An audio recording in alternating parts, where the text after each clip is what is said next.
The focus today is going to be how to talk to your customers about completing a project after the audit's done and you're discussing the work scope and cost to do the job. I often hear from contractors, well actually before I get going, I'd like to introduce our speakers today. I always forget to do that. I'm Nancy Gamble. I'm just going to be introducing the speakers. And then we're going to have Hillary Andrews, Senior Project Manager in our marketing department, who's going to go over a new finance brochure that we've put together. And then following her, I'm going to hear from Peter Adamczyk, who is a managing consultant with the EIC. And he's going to be talking about the meat of this webinar, how to talk to your customers about doing the job, finding the money to do the job, and also going through a cash flow analysis tool that we've put together for you to work with your customers. So, having done that, this webinar, as I mentioned, is really about talking with your customer about how to pay for the job. I often hear from a lot of you that you have it's relatively easy to get in the door and get an audit when people are interested in doing efficiency improvements and saving money and feeling more comfortable. But they could be totally on board, love the audit report, everything looks good, and then they say, we want to move forward, but we just don't know how we're going to pay for it. So this webinar hopefully will help you answer that question with your customers. You should have received some packets in the mail to you. The packets consisted of a threefold financing brochure and some folders. The brochure is a new one that our marketing department has put together that actually goes through real-life situations, people who have done home performance projects in Vermont and how they actually pay for them. So Hillary's going to go through that, and I'd like to introduce her right now. The other thing that was sent to you was a folder for you to put the brochure in. You can put your audit report in there, and once you go through a cash flow analysis, which Peter's going to go through, you can print that out and put that in there as well. So it creates a whole sort of financing packet for you to leave with your customer. So without further ado, I'm going to turn it over to Hillary. Hey, so hi everybody. My name is Hillary and I work in our marketing department. So what we put together here is a general financing brochure. So what we really wanted to do with this piece was speak to customers at their level and not use any intimidating language. So we wanted to stay away from, in the very first page, we really talk about this as being financing options for home energy improvements and seeing how you can save more than you spend when you invest in energy efficiency. And that's really what the whole brochure is meant to be about. As we move into the second page, or in your handout versions, sorry this is a PDF one, but in your handout versions you'll see it's 8.5 by 11 and then it's a trifold. So we consider the first page to be this kind of general overview page, financing for home improvements. We talk a little bit about what we mean by positive cash flow, so the idea that after your loan is paid off, you will continue to see these savings. We also talk a little bit about pace because it's new to the market. It's something that a lot of customers have been interested in. So we put that right up front on that first initial page. The expectation is maybe that if you're sitting down with customers, you could review this page first and then open up the entire thing, almost like a placemat that you might have in front of you, to kind of go through these different scenarios. So the following pages that you'll see are financing scenarios. So we did a 7-year personal loan, a 15-year, and a 30-year. The way we start is what it is, and then when it's a good idea. So we keep it a little bit generic up front. And then move into actual case studies where people have gone through these scenarios and the real savings that they saw, the actual dollar amounts, the incentives that they may have received from Efficiency Vermont or other incentives, their cost, the estimated energy savings, and then ultimately the net savings annually. So all leading into that idea of positive cash flow.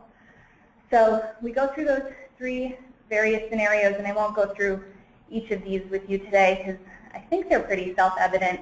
But we found that that's been really helpful to customers to actually see not only what we're talking about in terms of a financing scenario, but then being able to actually see a case study of somebody who's gone through it and put, a face with a home and all of that, and that's been really appealing to people. On the back of it, the last thing that we included is banks and credit unions that offer energy efficiency financing or some sort of financing that you can use to pay for your energy efficient improvements. So this is also on the website. This actual PDF will be posted on the website shortly, so customers will be able to access it online as well. And I think that's all I have for you guys. Great. Thanks, Hillary. Yeah, no problem. So I'm going to bring the PowerPoint back up and introduce Peter.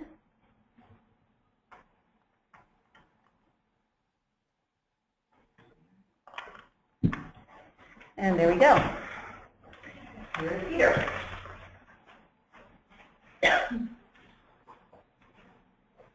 Great, thanks, Nancy. Okay, so as Nancy said, we're going to, in a couple minutes, be bringing up a spreadsheet that you'll be able to see, and we have 3 examples I'll be walking through of actual projects, representative projects. I'm not quite sure what the background of these are, but they were given to me. They're actual projects, actually. Yep. So I should say that in my role here, my expertise area is on the finance area. It's very much not on the energy area. So a lot of these numbers are plug numbers for me, but I plug them in and discuss the finance aspects of it. So before we talk about the specific numbers, I think it'd be useful to spend a few minutes on some underlying ideas. I'm going to go through a few slides with sort of the general topic and then talk a bit about how to talk to people about financing, about borrowing money. So the first thing to recognize is that when you're spending money on energy efficiency or renewables, it's an investment and not an expense. And what do we mean by that? Well, to spend means to use up or to pay out. You spend it and it's gone. If you have to paint your house, you have to paint your house. If you don't, you'll probably end up spending more money in repairs later on. So it's a necessary expense, but you spend the money and it's gone. There's no return on investment.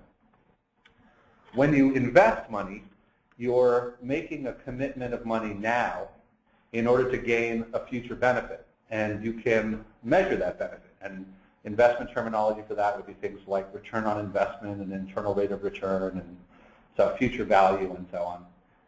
But all of those things really boil down to the idea that you're committing money now for something in the future. And that's true of all investments. But energy investments are different from traditional investments in the sense that return on investment, or ROI, for energy investments is money that you don't spend on future energy bills. This is true in the case of energy efficiency if, as a result of work, somebody has a $100 electric bill after some work is done when previously they had a $200 a month electric bill. What requires is that extra step of saying this bill is this amount, but it would have been this amount. The amount it would have been minus what it was is your return on investment. And that's a hard thing to do. I mean, it's probably hard, as you listen to me just say that. And to ask a homeowner to make that calculation and to make it again and again and again, by which I mean a year from now and 2 years from now when they're looking at a loan payment and they're looking at their energy bill, it's a big ask. And that's a real challenge for all of us as we describe energy investments to people, because this is what's called in finance a derivative. And you may have heard about derivatives and they're horrible things. It's a simple idea. And I'll give you an example of an energy derivative. If I say to you, I set my thermostat at 68 degrees, how much fuel am I going to spend to heat my house? You don't have enough information to answer that. One of the things you need to know is how cold is it outside. You need to know the difference between the temperature I've set my thermostat to and what the temperature is outside. And once you know that delta and other information like the size of my house and levels of insulation and so on, you can calculate that. So if I change my thermostat from 68 to 62 and everything else stays the same, you're going to have a change in that number, in that derivative. So you need, a derivative is a number that you need another piece of information to answer it. So bringing it back to the topic today, when someone says, how much am I going to save, what they're really saying is, how much am I going to spend, and how is that going to compare to what I would have spent? And again, that's a challenging topic to talk through with somebody. And it can be confusing. And it leads to all kinds of questions about skepticism, how will I know, what if fuel prices go up? Well, part of the answer there is you would have spent more anyway. Your rate of increase will be, your bill will go up, but not as much as it would have. But again, that sort of undercuts the argument a little bit. And it requires people to also recognize things like if there's a particularly cold winter, something like that they're going to use more fuel regardless of what energy work was done. So there's a lot of noise, and it's challenging to get through those points. I assume many of you who are on the phone right now have had these kind of challenges. I know I have too. I talk to a lot of Efficiency Vermont business customers about larger projects, and I do also speak from time to time to residential customers, and I've learned how difficult it can be to get some of these ideas across sometimes. One of the most important messages to get across to somebody is the concept of opportunity cost. And opportunity cost is an economic term for a really simple idea. If you do one thing, you can't do the other. If you spend $10 on a movie ticket, you can't buy a drink. It's one or the other if you've only got the $10. So you've got to make your choices. The reason that's relevant here is that very frequently people, when they're confronted with how much a project's going to cost and things like, oh, that interest rate seems high or that's so many years and so on, are not recognizing that the most expensive choice is to do nothing. And a really important part of talking about this with people is to point that out to them. If you say to them, if you do this work, you're going to save an estimated $1,000 a year, just to have an easy number to work with.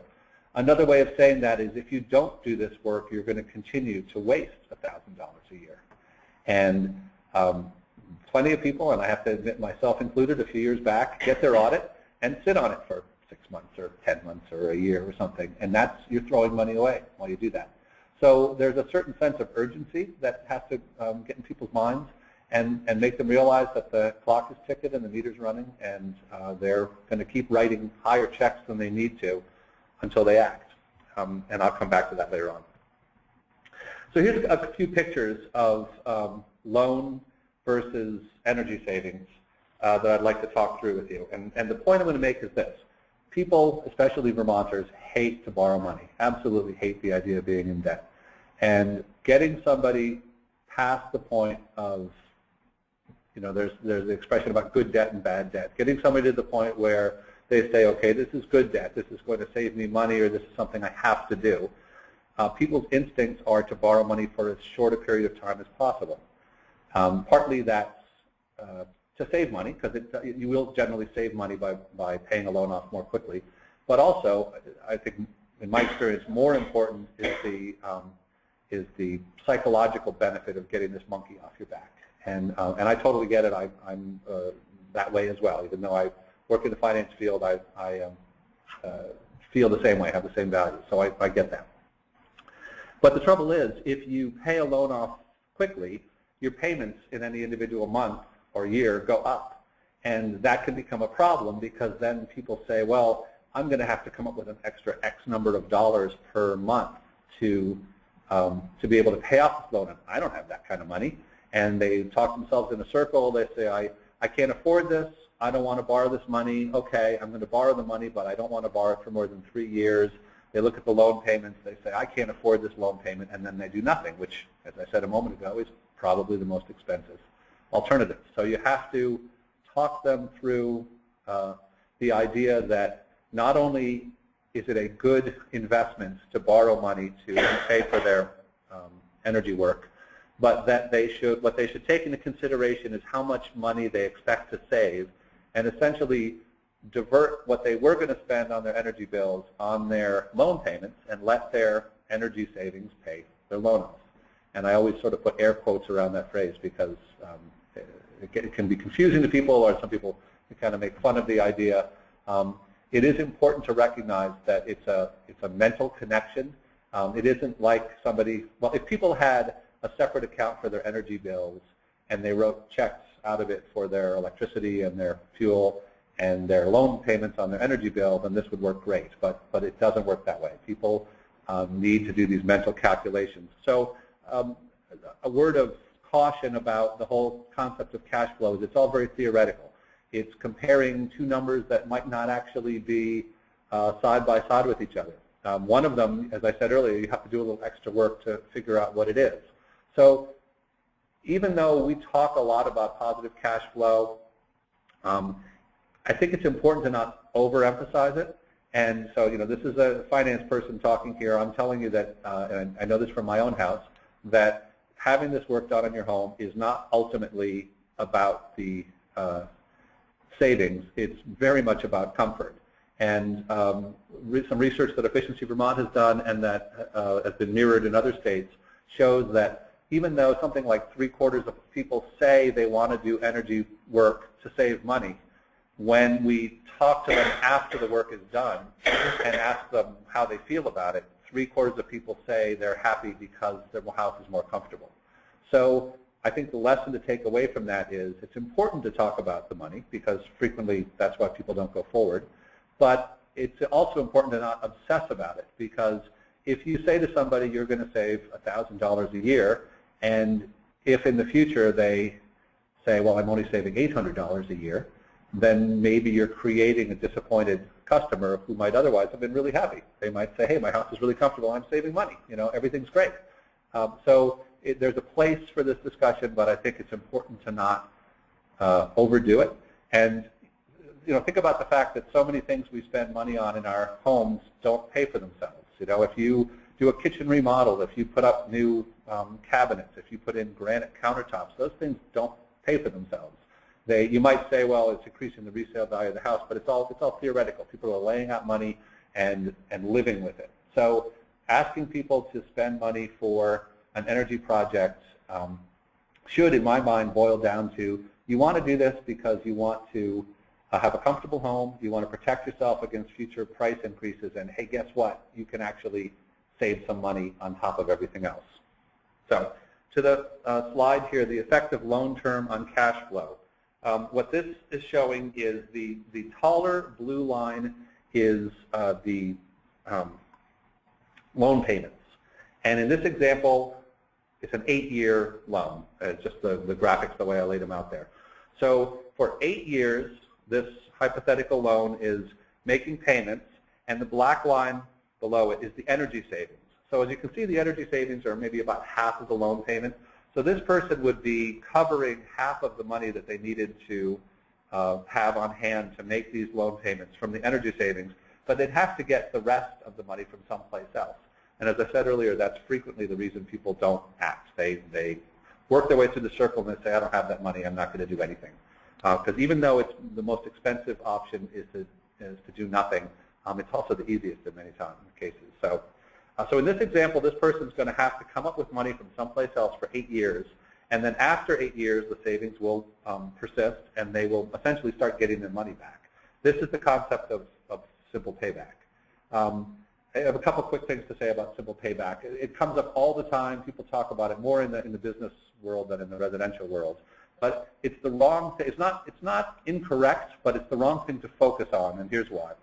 So first of all, simple payback just focuses on recouping your initial investment, and it ignores all the money you're going to save further down the road, and oftentimes the much larger number. The second thing is I'm trying to avoid financial jargon in this presentation, but net present value is simply the idea that $1 today is worth more than $1 in the future. And this loan on the screen right now is a perfect example. When you're talking about an 8-year loan, to talk about that loan payment I'm going to make in the 12th month of the 8th year eighth year as being the same amount of money as the loan payment I have to make this month. It just doesn't make sense. I don't need to get that money for 8 years. If I have the money, I could invest it elsewhere. It's worth a lot less 8 years from now than it is today, and simple payback just doesn't capture that. But finally, and probably the most important in the residential context, is simple payback plays to all of humans' worst emotions about finance. People look at an 8-year payback and they go, 8 years, oh my God, I'll be such and such an age, my kids will be grown up and moved out. The 8 years, they just can't get their head around it. If you were to say to them, well, it's a 12.5% return on investment, they say, oh, that's pretty good, that's better than I can get in the market. So it's a necessary evil. I don't think you could avoid talking about it, but again, it's something that you want to, when you do refer to it, and again, it's on the spreadsheet, we'll talk about it, when you do refer to it, you want to be careful to not make it the entire focus of the conversation and rather focus on the savings afterwards. And again, we address that on the spreadsheet. So on this graph here, the blue line are the loan payments, the black lines are the energy savings, and what we're looking at here is a negative cash flow. It's a situation where somebody's loan payments exceed their energy savings and they have to come up with money from someplace else. So let's look at another example. In this case, we've redone the loan terms so that it's a 12-year loan instead of an 8-year loan. And in this case, the energy savings exceed the loan payments from year one, and the loan is able to be paid off with the energy savings, and in fact, we have positive cash flow, meaning that the person who does this loan actually has more money in their pocket from the first month of this period all the way through. And by the way, all of these presentation materials, all of these graphs, and all of the spreadsheets we're doing, all take the most conservative assumption, which is that energy prices are not going to go up. Why do we do that? Partially, I would say it's out of cowardice, because if we pick any number, we'll have to fight with somebody about it. But also, it's just to come up with the most conservative number, and it is by far the most common reaction of people, and you should capitalize on this, that if you point out to them that the estimate says energy prices will not go up over 8, 10, 15 years, the average person who's just had an energy audit done is very conscious of their energy bills, they're conscious of energy price rises, and they will, in all likelihood, say that's ridiculous, and that's your opportunity to say, I agree with you, and if energy prices go up, you'll save even more money. So you can turn that to your advantage. And so in this graph right here, you can see this graph is assuming that energy prices do not go up for 12 years. If in fact they do, the cash flow would be substantially more positive. So to summarize it, this is the summary of the previous 2 slides. When you have negative cash flow, you have to come up with the money from someplace else, and then after the loan is paid off, you start earning your own money back. If you can make the loan term longer, you'll have positive cash flow, and you won't have to come up with funds from elsewhere. So a few summary issues just to think about. Financing is the last piece of the puzzle, and what I mean by that is it's amazing to me how often people start talking about borrowing money when they don't have a dollar figure yet. The process, the steps are to determine what work the home needs, to perhaps select between measures or decide to do them all, to make a determination of what the project is going to be, to look at available incentives, whether they're Efficiency Vermont or potentially Vermont Gas or something else. In some cases, at certain times, there are tax credits and things like that people should take into consideration. And then and only then are they looking at their financing figure. And even that figure could be tweaked a little bit by having a down payment and so on. So I think people have a tendency to look at this number too soon. And you need to be aware of it. You need to have a plan for it. And that's what we're here to talk about today. But that conversation should come at its appropriate time. This next bullet is really just saying in words what I was saying in the picture earlier, which is if you borrow money for an energy, so to recap, energy expenditures are not, you're not spending money, you're investing. And the reason is you're laying out money for a future benefit, which is the energy savings, the money that you aren't going to spend on energy. And if you can line up that energy savings with monthly payments, you can have positive cash flow, which means you don't have to come up with money from someplace else. And that is by far the major reason why people don't act when financing is the reason that they're not able to go forward on a project.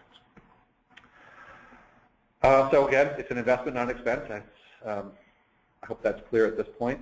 Again, just to recap the opportunity cost, it's really important when you talk through with somebody, and if they're sitting there looking at, oh God, a 6-year loan, I don't know how I feel about that and everything, to point out to them that however expensive that is going to be, doing nothing is more expensive. Never mind more uncomfortable and exposing them to future fuel price increases and so on. To show exactly where the savings are coming from. And the HERO tool, I think, breaks out projected energy savings by measure, and the Efficiency Vermont incentives are tied to particular measures and so on. So those are helpful data points when you're talking to people about spending this much money on this measure will save you this much money and will earn you this much of an Efficiency Vermont incentive, is a good way to make the topic a little more bite-sized rather than just hit them with a big number and hope for the best. And then finally, and I can't stress this too much, is that total cost is frequently less important than positive cash flow. And what I mean by that is if someone says, oh, if I borrow for 5 years instead of 3 years, I'll pay more interest expense. True. If I borrow here, it's at 6%, and I wish I could get that 5%, but I can't. True. But if you're able to borrow the money, if you're able to get positive cash flow, if the alternative is more expensive, it really shouldn't matter. You should try to get your best deal and then move on, rather than let yourself get paralyzed, which is unfortunately all too often what people do. I think that's the end of my slides there. So can you hop me over to, are we going to do questions along the way or after? We're going to do questions after. Unless anybody have any questions yet? If anybody does have questions, certainly type them in. They will be answered. Yep, by no means. If you have any questions about any of the slides, and you'd like to do them now, let us know. Now this is a spreadsheet we're going to be sending out to everyone? So we have prepared this one-page sheet. It's basically an Excel spreadsheet that you can fill in the specifics about projects, including the total cost, the energy savings expected, and then whatever loan terms the customer might be thinking of. Fill those all in, and you can sort of move things around, look at different loan options in order to create a positive cash flow situation. And so Peter's going to go through a couple of these to show you how it might work. Great, thanks, Nancy.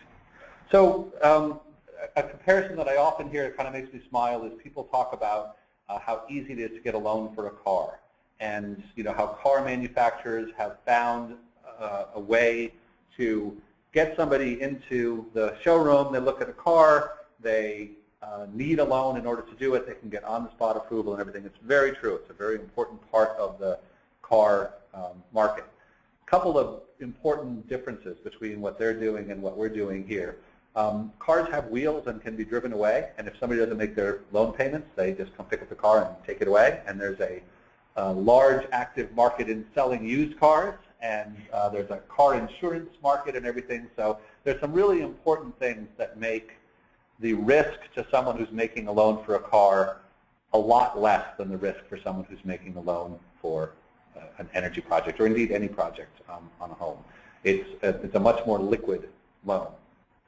So having said that, I do think that there's a really useful comparison point here, and that is when people go into car dealerships, they're not saying, oh, I really want to get a great loan. They're saying, I want to get a really great car, and I'm willing to take out a loan to get that great car. And when they're driving away off the lot with a smile on their face, they're not usually thinking about what a great loan they got. They're thinking about how happy they are with their car. And that lesson is relevant to what we're talking about here. As you're about to sit down with somebody and go through this, this is the painful part of the process. This is the hardest part of making the sale. And it's really important to begin this conversation by reminding somebody why they're doing it. They're doing it because, I assume at this point you know your customer and you know what their priorities are. they're doing it because they want to save money. They're doing it because they want to reduce their carbon footprint. They're doing it because they're worried about future price increases, or their neighbor did it, or whatever their motivation is. It's very useful to remind them as you're beginning this conversation about why they're doing it, how great it's going to be when this work is done, how comfortable their home's going to be, and et cetera. As you begin this conversation, if you have this conversation in isolation, you're isolating all the pain. And just remember that this whole conversation is a necessary step to get them to sign a contract and get the work done. So the spreadsheet's up on the screen right now. As Nancy said, it's a one-pager, and that's very much by design. The message that we're sending here is this isn't that complicated. You can describe your project, which is to say we'll be going through variable by variable, but to describe your project, the cost, the incentives, maybe a down payment, and so on, and you can look at this single piece of paper and you can understand this project in its entirety as far as its economics of borrowing the money. And it's one page because it should be one page. It's not, this isn't something that somebody should need to have a great deal of additional information on. These are pretty basic calculations. So I'm going to go through 3 examples, and I will start with the first one, which I'll just label as 1. So in this example, and as Nancy said, these are actual projects. The total project cost is $7,600. I should say something too, is I would not recommend that you fill in this spreadsheet while the customer is sitting there. You would fill it in advance, familiarize yourself with it, look over, make sure all your data is correct, and so on. There may be some numbers that you might tweak, like the down payment, and we'll talk about that in a minute. But in general, you'd want to have this filled in with the numbers that correspond to your estimate. So the total project cost.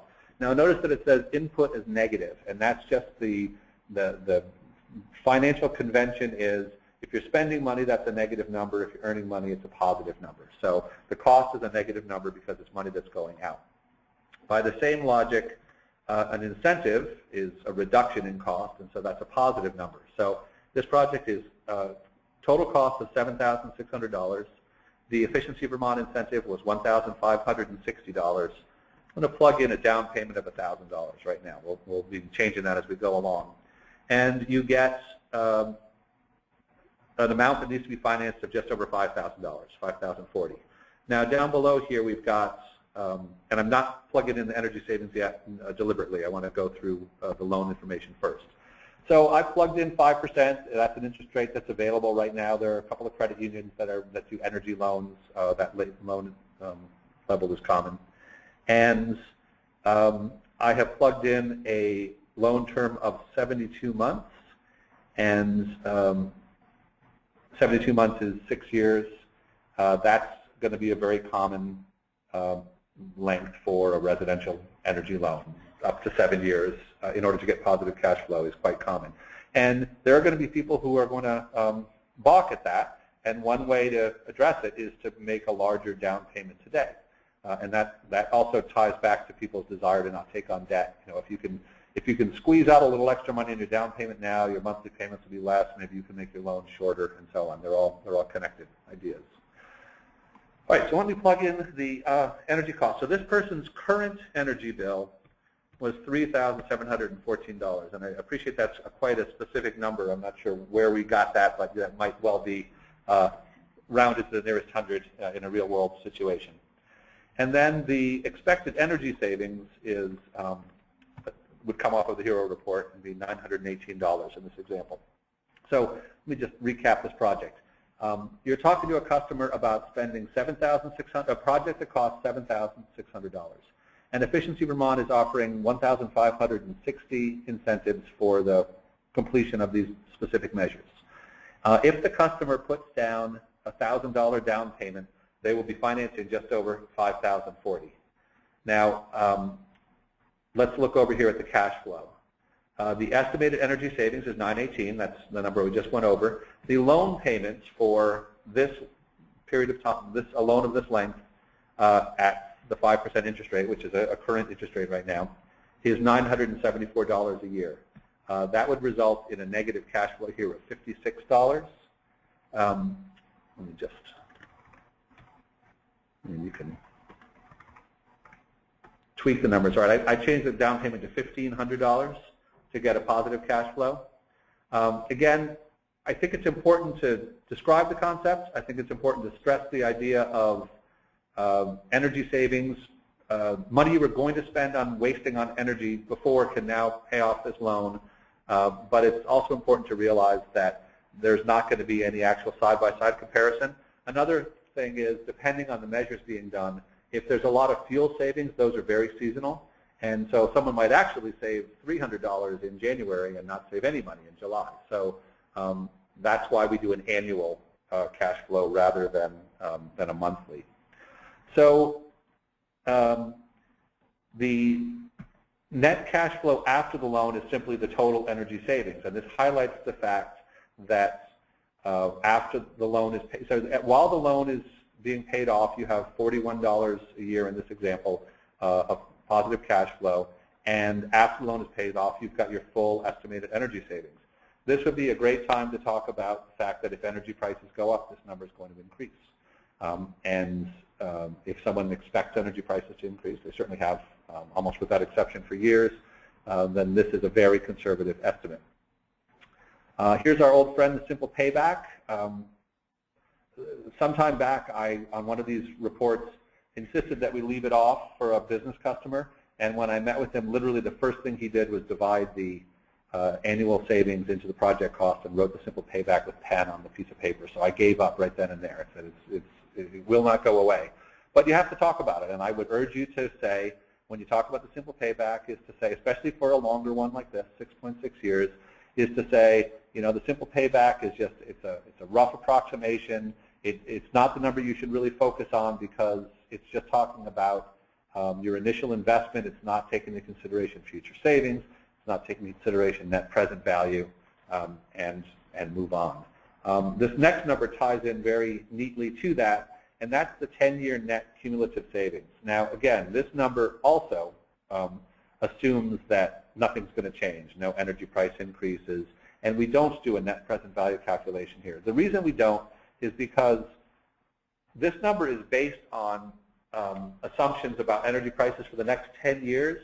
We have actually no idea what energy prices are going to do, but I'm pretty sure that it's not going to do exactly what this number is saying. So to obsess about net present value and the impact it would have on this dollar, it's a tiny fraction, of what the energy prices are likely to do over the next 10 years. And it's just kind of silly to focus on that. But even so, it is reasonable to say to somebody that if you do this work and you pay off this loan with interest, and when we lay these numbers out here, the annual interest rate, the loan term, which again, this is a 6-year loan, monthly payments of $73 a month. It right here shows the total loan cost and the interest paid. So the total loan cost is the sum of all the loan payments, which is principal and interest, and the interest paid is just the total loan cost minus the original amount you borrowed. So someone can look at this and say, it's going to cost me $724 in interest over the next 6 years. That would be a great time to point out to them this number right here, which is that they're wasting $918 a year right now on their energy bill. So to not want to borrow money and pay $724 over 6 years to save $918 each year in year 1, 2, 3, 4, 5, and 6 doesn't make a lot of economic sense, but that might need to be something that you stress to somebody, point that out to them. So to compare the annual energy savings, this number that I'm highlighting right now, with the total interest paid, I think it's a useful reminder at that moment. Let's take a look at the graphs here.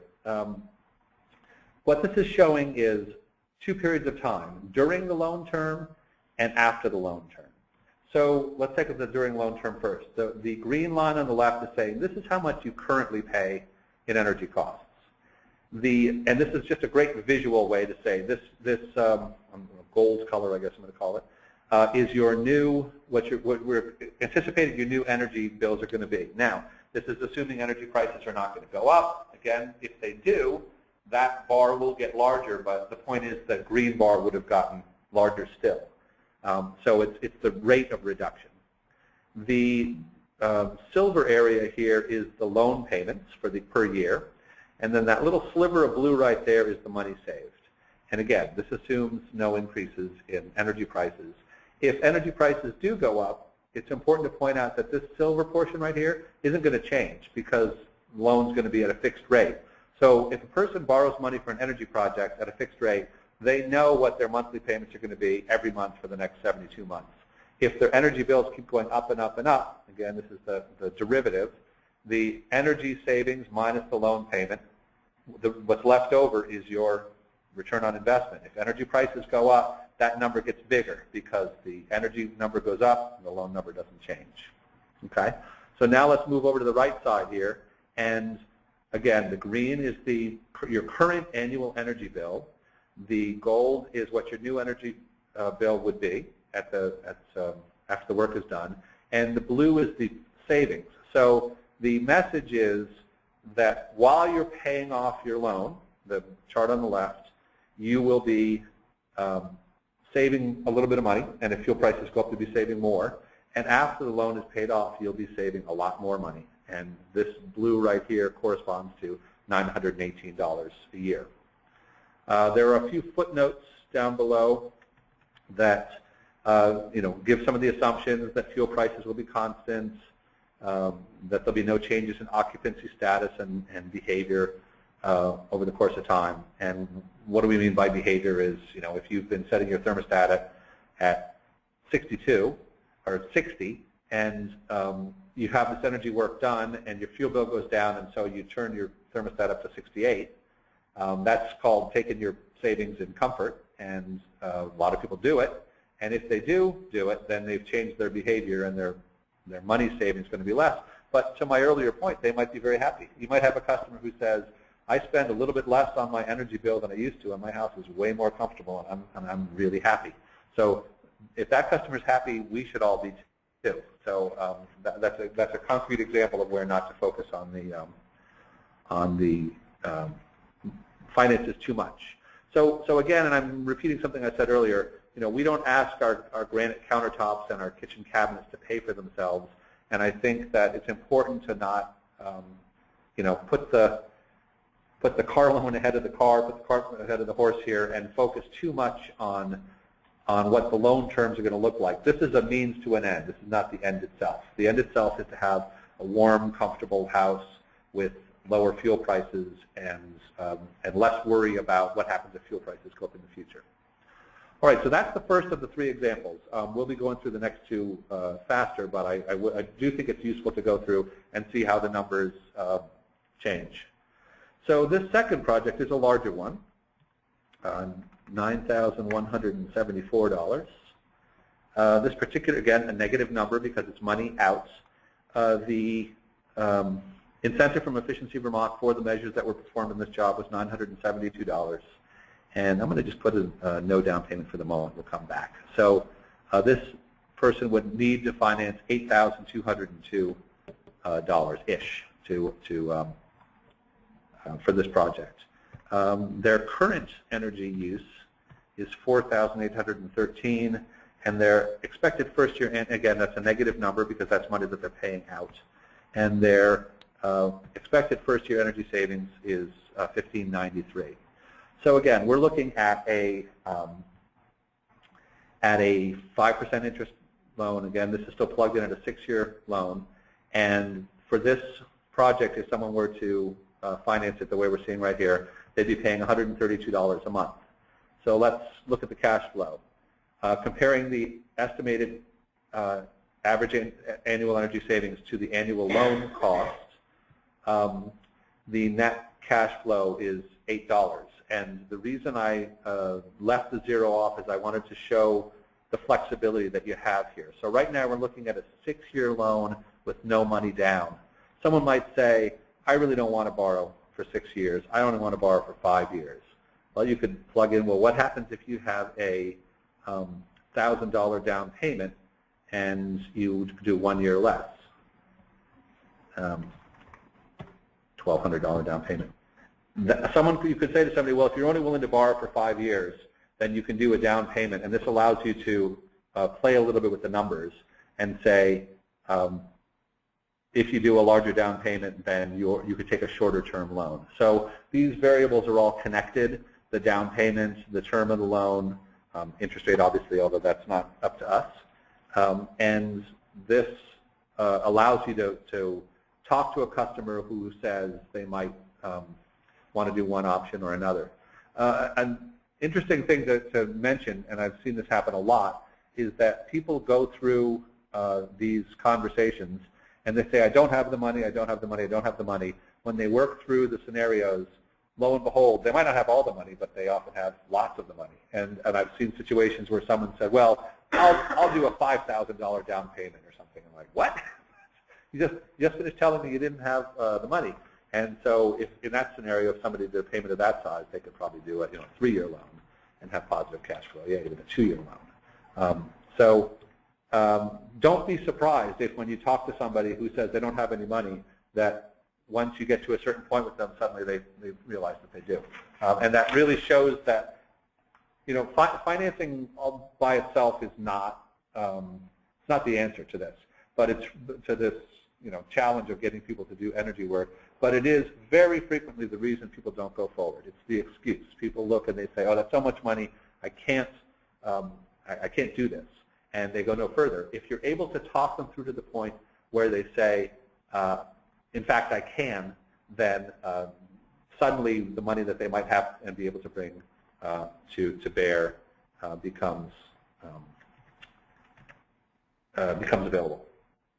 All right, so we did a larger project. Again, this is quite representative of a typical single-family home performance with Energy Star project.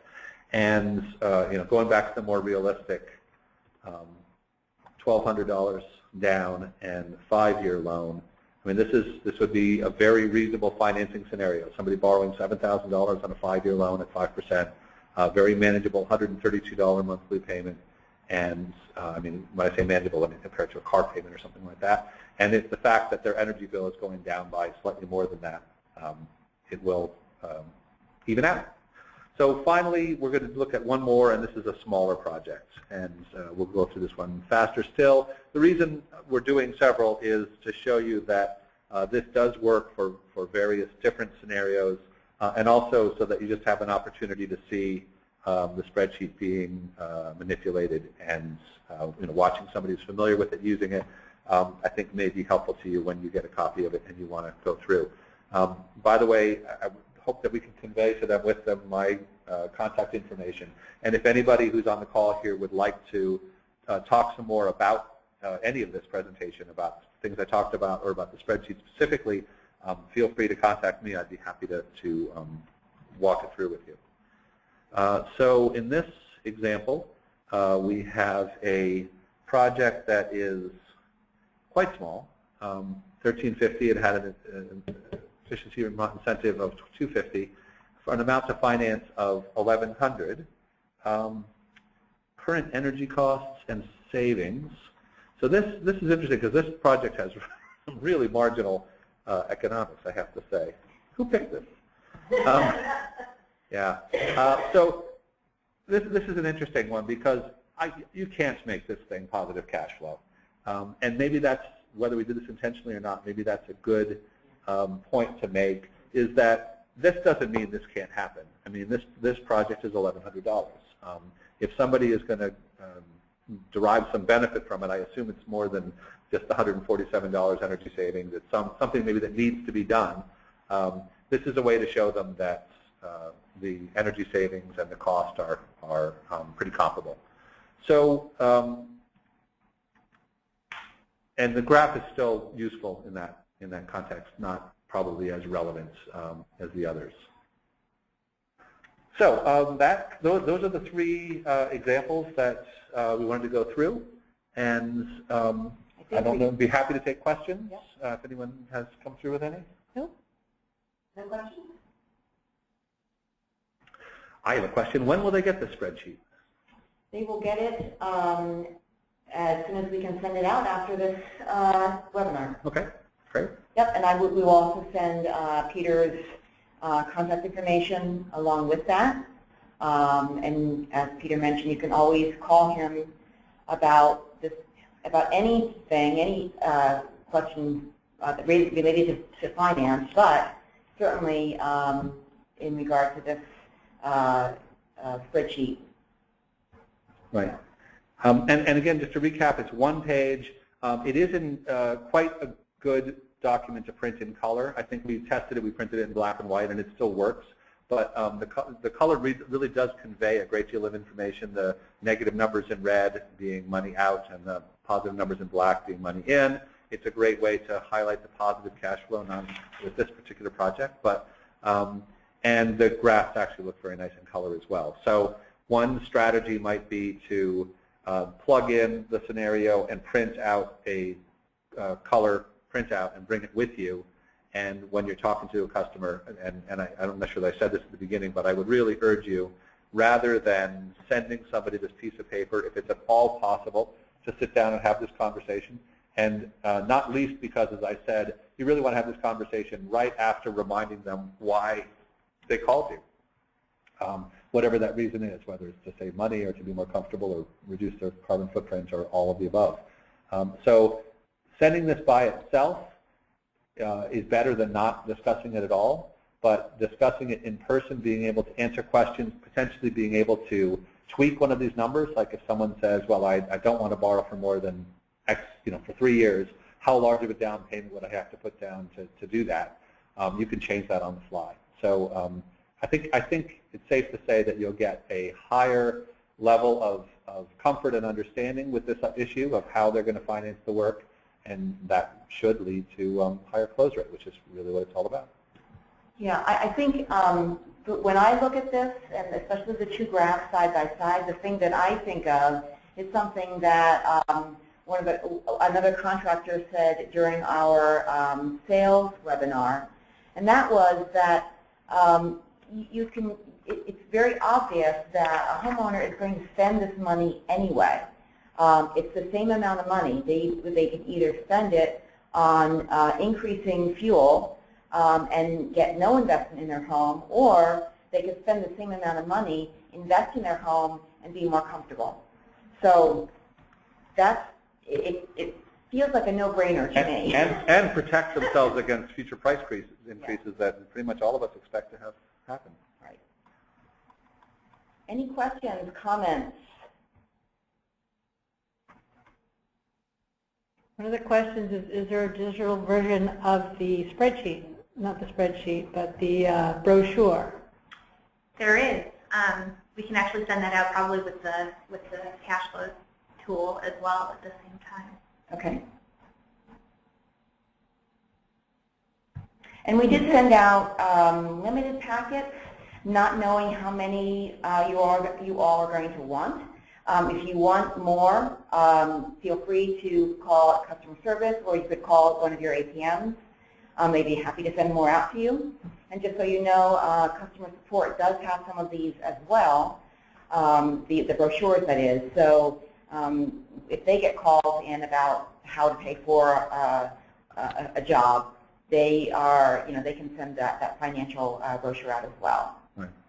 A couple of minor points, but I neglected to mention is at the bottom of the spreadsheet, you can personalize it. You can put in your own name, the date of the report, and your contact information, so that somebody has right there in their hand in one place the project information and how to get a hold of you. Also, there is a second tab on the spreadsheet, which in general you wouldn't need, but it's there for anybody who wants to really roll their sleeves up, and it goes through basically the monthly cash flow. It shows if you borrow this money and you're making loan payments, how much interest, how much principal, what would your remaining balance be. It shows how the cash flow is calculated with the energy savings and so on. So if you've got a skeptical customer, if somebody says, where did this number come from and so on, you can answer those questions, and you can also print them out a copy of this spreadsheet so that they can dig deeper if they want to. Any other questions? If no questions, then I'd like to thank you for your attention and hope this was valuable to you. I think I saw this first when Peter showed me this probably several months ago, and I thought it was a great idea to have a version like this that contractors could use. And again, the materials that we sent out contained also a folder.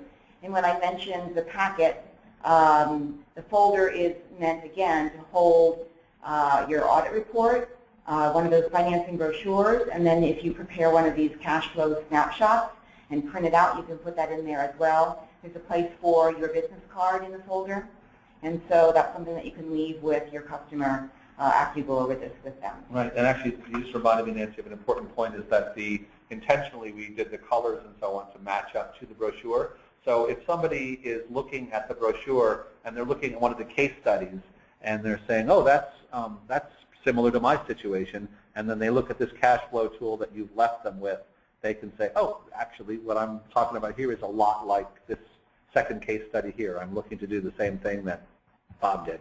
And that could be a really useful way for them to get comfortable with the idea.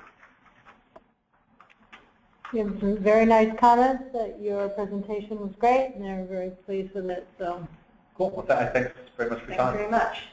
And have a great evening.